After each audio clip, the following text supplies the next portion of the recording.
बिस्मिल्लाहिर्रहमानिर्रहीम। आउटलुक स्नाइश के प्यारे दोस्तों, अस्सलामुअलैकुम। हम उम्मीद करते हैं कि आप खैरियत से होंगे। अगर आप इन 5 हालतों में खामोश रहते हैं और कुछ नहीं करते तो इस दुनिया में आपसे बड़ा बेवकूफ़ कोई नहीं। 5 किस्म के हालात में कभी भी खामोश ना रहें। जब कोई आपके दीन और आपके नबी की तौहीन कर रहा हो तो इस वक्त कभी भी खामोश ना रहें, बल्कि अपनी नबी की नामूस की खातिर निकलें।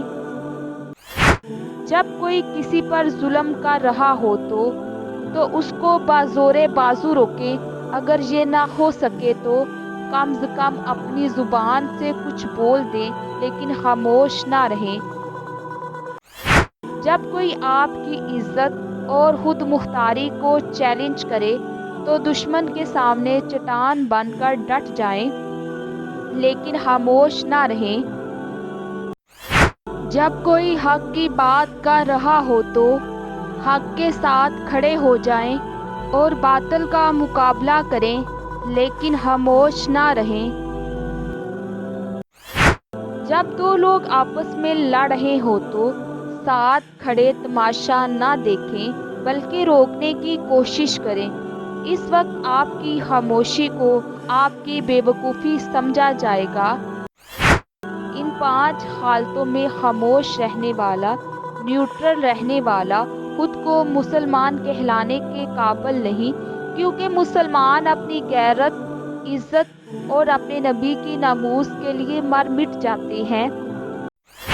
रात की खामोशी के आंसू किसी जिद्दी बच्चे की तरह अपने रब की बारगाह में बात मनवाते हैं, और अल्लाह इस लाडले की बात कभी रद्द नहीं करता।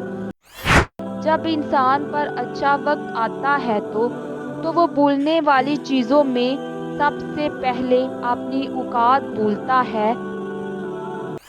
अहमक शख्स में बात को समझने की सलाहियत कम होती है, इसलिए वो ज़्यादा बोलता है और कम सुनता है।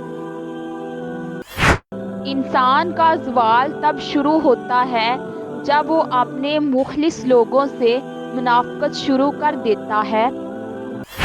सांप के बच्चे भी सांप होते हैं जो अपनी फितरत पर ही परवान चढ़ते हैं।